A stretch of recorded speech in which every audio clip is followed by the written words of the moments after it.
I think everyone's looking at me. As they should be, because this is ridiculous. Fascinating though. I was just wondering what you can see while you're looking. I can see everything and more. Hang on, why am I even making this video? You can only buy it in the US right now. Everyone and their dog has already bought one, made their reviews, and then probably returned it as well. So I'm a little late to the party, but I'm here with my Vision Pro and with my considerably lighter wallet. This is $3,500 before tax, and I didn't know better, so I also spec'd the higher 512 gig version, which was even more expensive, and I even bought myself the NASA style Apple protective case, which is absolutely massive, by the way. And if you do plan to take this traveling with you, watch a movie on the plane, then bear in mind that this is probably going to take up about half of your backpack. Oh, and also, because I did ship this from the US customs people decided it would be fun to actually slice open the case there. But anyway, what's it actually been like using in the UK and wearing it every day, here at home, at the office, which actually is for me the same thing, but also out and about looking like a complete knob? Has the novelty worn off, and should you actually consider buying one of these when you eventually can? Well, the very first thing you need to know, if you're not from the land of the brave and home of the free and all that, you can't actually use the App Store. It says not available in your country, which is kind of a big problem. Fortunately, I thought ahead, 3 years ahead, in preparation just for this review, and I actually married an American woman, and then I thought, well, I'll just use her Apple ID. But it turns out she's Team Pixel. She doesn't actually have an Apple ID. But my brother-in-law, who's also American, does. I managed to go into the App Store and media purchasing settings menu and change it to his Apple ID. So if you do decide to import one of these before they launch globally later this year, you will need an Apple ID registered to a US phone number. Bit of a faff, and obviously you also can't exactly return it very easily. But once I was up and running, holy moly, it's not very often a new piece of tech genuinely leaves me speechless. Is the most ridiculously futuristic thing I think I've seen in a long time. There's been times this has felt like magic, and more importantly, given me that Minority Report experience I've always dreamed of. Literally, dragging windows around, scrubbing through videos with your hands, watching spatial videos in this ethereal mist, I guess we'll call it. Gotta keep running. Although I promise I'm not planning any murders, at least not yet. Danny Whitman, tween for the Fed. Whoops. Maybe there is one person I'd murder, seems a bit harsh, but whoever designed the light seal, the light blocker, the magnet guy, because at least once a day I pick this up by the light seal, which is not strong enough. Do not pick it up by the light seal, which is tricky because then you get your mucky paw prints all over the front and it just looks like something you should be able to pick it up from, but it is not strong enough. So hopefully Apple in the next version in a million years can maybe make this a bit stronger, because right now, like every day I'm almost breaking this. But murdering aside, this thing is so freaking cool. All you want to do is open up apps for the hell of it, just to move them around and create your own little over-the-top multitasking setup with every app in a window floating around you. And of course, you're going to want to fire up your go-to show off a new TV movie. We all have those, right? Benchmark show or movie that you just want to see how much better it looks on that. For me, it's always been Dark Knight and Band of Brothers. More recently, Masters of the Air, which is actually like the new version of Band of Brothers, and also Rogue One. I also did actually buy Avatar 2 in 3D on this, just to try out 3D, because you can watch 3D movies, although not on YouTube, and it looks good. I still don't like that movie, and I hate how it changes the frame rate between scenes in Avatar 2, but it looks really bloody good. So you've got your Apple TV and your Disney Plus apps for now, with a handful of fancy spatial vision experiences on Apple Store, but you can also watch YouTube and Netflix and pretty much anything else you want in Safari. Sit back, relax, turn on cinema mode, which puts you in this perfect seat of your own empty theater. You also have to agree, it's a damn good looking headset. I mean, ski goggle vibes for sure, and it's definitely heavier than I'd like it to be, but the industrial design, the attention to detail, I even just like having it on my desk. Again though, don't pick it up by the light seal. 2 buttons on the headset. The crown wheel, which effectively acts as your home button, bringing up the app menu, and rotating it turns up the immersive background, so your real world disappears. The other button opens the built-in camera and acts as a shutter button. One press to take a photo. But the quality isn't particularly good, and I can't say I've ever found myself actually using the built-in camera instead of just grabbing my iPhone. Speaking of which, why the bloody hell, and I feel like that was a bit of an overreaction, but why can't I face unlock my iPhone while wearing the Vision Pro? It's already got the Optic ID, it knows I'm wearing it, it can unlock from my watch because it knows I'm wearing it, but every time I pick up my phone, it's like, can't see you, enter your PIN. And even worse, why, unlike the Mac, which we'll come to in a second, can't I also have a virtual iPhone screen in my Vision Pro headset? If I could have my bunch of apps, my Mac, my iPhone screen, that would be cool, right? So you have the headset, but then you also have the power pack, the battery essentially. There is no battery in here, you can't use it without that. If you unplug from here, it simply turns off. And unfortunately, this USB-C port is only for charging. It's an input for charging, it doesn't do anything else. You can't, for example, plug in a hard drive, or your drone, or your laptop, or your PS5 and use this as a big screen for other devices. It doesn't work. Technically, you can remote play from your PS5. I did get it working, although there isn't the official PS5 remote play app, which is available on iOS and iPadOS, but not even in the broader non-Vision Pro category of the App Store on the Vision Pro. So you have to go through a third party, and while it does technically work, the compression, the quality, I don't particularly recommend it. One quick point, I know a lot of people think that the only way to turn this off is by, that's not the right one, is by turning the power cable and disconnecting like that. I've now gone black, essentially. But there is another way of doing it. If you actually long press both these buttons, it will firstly bring up a force quit app menu, which is very helpful. If one of your apps is a bit unresponsive or just a bit buggy, you can force quit the app that way. But holding it for longer brings up a traditional power off slider, not just brutally disconnecting it, which I suspect isn't great for the battery health in the long term. But those are the only physical things you'll touch. Except for playing with the headband tightening wheel on the side, everything else is look and pinch, or press. And I'm kind of amazed how effortless and second nature it all feels. A handful of times it's not quite highlighted what I'm looking at, or the camera didn't pick up my pinch, but 95% of the time it works every time.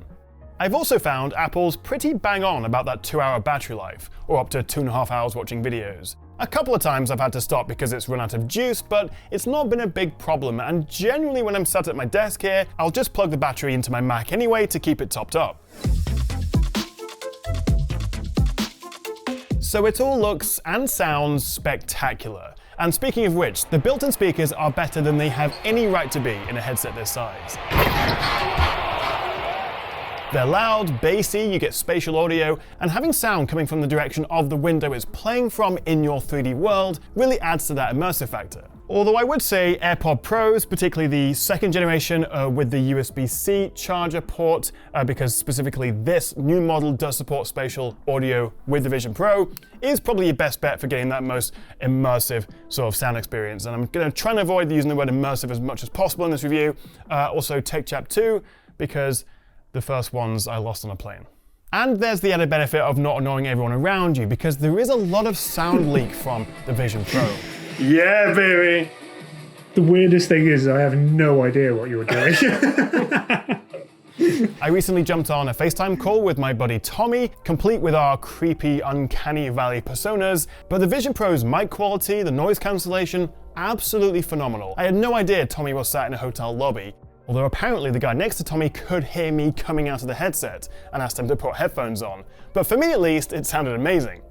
But for properly escaping reality, just spin this Apple Watch style crown at the top a few times, and the real world, which you've been seeing through the incredibly impressive pass-through cameras, fades away into one of these gorgeously immersive, if somewhat lonely environments.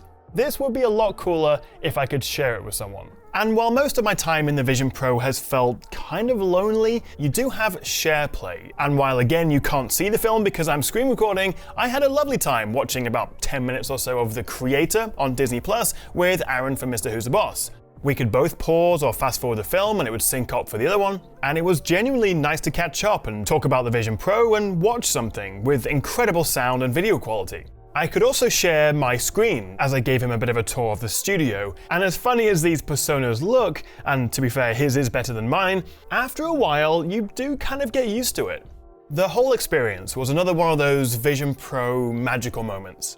Until about 15 minutes in and we both said it was getting a little bit uncomfortable, and I really didn't fancy watching a whole 2-hour film in this. The first 48 hours, the first couple of days, are just a blissful, magical time of experimenting and figuring out what it can and what it can't do, just messing around. But then, maybe on like day 3, day 4, you see it sat on your desk or your coffee table or wherever, and you think, why am I going to put that on now? What am I actually going to use this for? For me, a big reason I wanted the Vision Pro was to use it as a big screen with my Mac, and it didn't disappoint. Well, at least not at first. Just tap or do the pinchy gesture on this connect button that pops up above your laptop, and as the MacBook screen turns off, a giant virtual screen appears in the headset. You can move it around in your 3D space, you can resize it, and of course you can open other Vision Pro apps next to it. But then you start to see the shortcomings. For one, you have to keep reminding yourself that you are working in 2 different operating systems, and while you can AirDrop and use iCloud, you can't look and pinch and gesture to control your laptop. And you're also limited to 1 screen. Yes, it can be a giant screen, so obviously you've got more space for having apps side by side, but it does feel limiting, especially if you're used to having a second monitor. I tend to use the Apple Studio display here on my desk, plugged into my MacBook, and I can tell you that the Vision Pro is not as sharp. It's close, it would be better than a 1080p 27-inch monitor, but it's not the same. And because of the foveated rendering, which prioritizes the quality of what you're directly looking at, everything around that, your periphery, looks kind of out of focus and fuzzy. And you'd better make sure that you can touch type if you turn the immersive background all the way up and the laptop disappears. And while for a good 20 minutes or so I was working away, I then started to feel the weight on my face, on my nose. My eyes started feeling a bit strained. And as magical as it seems at first, it's just not as comfortable as my current setup. But wait, Tom, hold your horses. Obviously you've got a nice setup here. Maybe you could use it on the go. You're absolutely right, I thought that as well, so I took it on the train with me. And sure enough, a big effing virtual screen beats hunching over my 16-inch MacBook Pro on the train. No one can see my screen, and as I put it on, the headset turns on travel mode, so the screens aren't constantly flying away from me. So I carried on watching a YouTube video in one window and writing this review in another, and that lasted for about 2 minutes, because I quickly realized the movement of the train was giving me a constant motion blur. It's subtle, not enough to bother me if I was maybe watching a film, but my Google Doc, the websites I was reading, the text all became nauseatingly fuzzy. So my initial excitement of using the Vision Pro with my Mac quickly turned to frustration, and for me a better solution would be just plugging in a pair of X-Real Air 2 Pros. Far more comfortable, it does a similar job in many ways with its micro OLED screens, and you can have your big laptop screen projected in front of you, and it is also $3,000 cheaper. So now I'm scratching my head, literally because the headband has messed up my hair, and if you are partial to a bit of makeup on your face, I suspect you'll come out with a few smudges and a nicely stained light seal. Could I use it for fitness, for working out? Well, maybe, and I have to admit, it was pretty cool being able to work out in front of a mirror. I've got a YouTube video I'm following along to one side, I could have my fitness goals or a tracker or whatever app I like on another side. It does work, but after maybe 5 or 10 minutes, it feels heavy, you'll get sweaty, and also you have to find somewhere for the battery pack to go. Maybe if there were some cool AR features that popped up to track your workout, or paired with your Apple Watch, it could monitor your health on screen, I would love that. But no, the vast majority of apps just open in a window and don't do anything special. But at the end of the day, you just have a bunch of virtual screens plonked around you. Nothing interacts with the real world. As for gaming, well, you've got Apple Arcade, you can pair a controller, and there's a handful of genuinely fun stuff. Synth Riders, for example, is basically your Beat Saber, and it's a lot of fun, although you might get a few looks if you play this outside. And there's some fantastic apps building Lego, having T-Rexes come out at you in 3D. There's a lot of what feels like good tech demos. And of course, anything that you can run or play on your Mac, you can also have on the big screen here, but there's no Rec Room, there's no Half-Life Alyx or Superhot or Arizona Sunshine. For the best VR gaming, get yourself a Quest 3 or a PSVR 2, and then maybe use the $3,000 you saved on a nice holiday. You deserve it. I also know a lot of businesses and even schools were excited to invest in these for designing, visualizing prototypes, pitching clients, teaching. But, and there's always a but it seems, there's just no really easy way to actually share the experience. Because simply handing the headset over to someone else, it might not fit their head properly, the light seal may be uncomfortable or not give the best experience, they have to go through this optical eye setup each time, which to be fair is handy for people learning how to actually look and pinch and use it, but it's a pain having to do it every time, and there's just no way of sharing the experience with someone outside of mirroring to your TV or screen so they can see what you see. So you kind of get the idea here. I'm mirroring my Vision Pro to my Mac Studio, which is plugged into the Apple studio display, so it might look a little bit disorienting for you, but you can see roughly what I can see. However, anyone looking at this, because of that foveated rendering, a lot of it will look a little bit blurry except for what my eyes are actually focused on. So my waffly, slightly ranty point being, it's fun, but it doesn't solve any problem. I don't really know why I'd want to use it like this. There's also no window management to speak of, by the way, and I wish there was a way of saving your window setup for a particular place, like the office or your living room, so you could then jump right back in without opening and placing them all again. However, with all that said, it is the first generation of a whole new product category for Apple. And of course, the Meta Quest 3 has more apps and VR experiences, and of course it's cheaper. They've been doing it for years, and they're going after a different audience. Developers need time to build amazing experiences for the Vision Pro, and it is the Vision Pro. And for $3,500, it does feel a little bit like a developer kit. And to give you an idea, I could buy a MacBook Pro M3 14-inch, an iPhone 15 Pro, and an iPad Pro M2 for the same price, near enough, as the Vision Pro. Right, before I wrap this waffly review up, a couple of things to mention. I don't see any good reason to pay extra for the 512 or higher capacity versions of the Vision Pro. There's really nothing that takes up that much storage, and anything huge you'll probably have on your laptop or your iPhone or in the iCloud anyway. So if you do buy one of these, I would just stick with the base storage and not pay the extra. Also, don't pay $200 for this. It's massive, it tears fairly easily, or at least it does if it goes through US Customs, and there are some great third-party cases and accessories that are so much cheaper now as well. So definitely have a look elsewhere first. You do also have two headband options in the box, one of which has a second over-the-head strap, which obviously ruins your hair even more than this does, and it does take a little bit of the weight off your face and your nose, but generally I found myself using this one most of the time. And you can disassemble it, like you see there, the light seal comes off nice and easily. You can also pull this orange tab to take this band off. You can unplug the actual headset, and so it sort of comes down to that size. I also have to say, after using it for maybe 20 to 30 minutes, while it's not super uncomfortable, when I take it off, my eyes feel strained, I've got marks around it a little bit.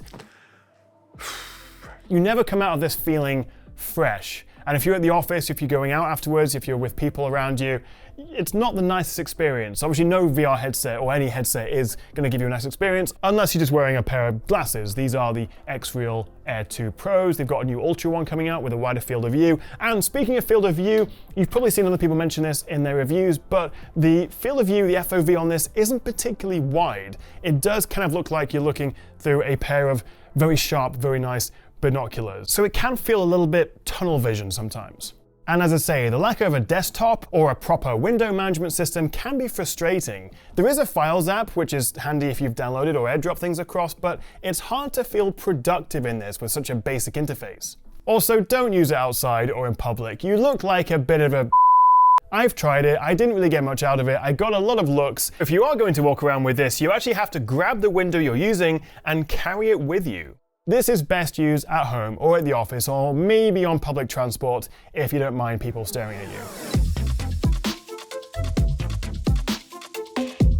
So, would I recommend buying it? Well, my answer is right now, no. And to be honest, there is some benefit for the rest of the world having to wait a little bit longer to buy one of these, because in a few months, there will be more updates, there'll be more apps, more experiences, although you're still gonna have to pay an awful lot of money. But for a Gen 1 product, it is very cool, technically very impressive, and it's rare, as I say, for me to actually be speechless when testing a new product. I've had some fantastic experiences with this, and I'm continuing to find new things every day, and I'm really excited to see how it develops. But what do you think? Are you tempted to buy one? Have you already bought one if you're in the US? And if so, let me know your experiences below. If you enjoyed this video, which I hope you did, a cheeky little like and subscribe would be lovely, and I'll see you next time right here on the Tech Chat.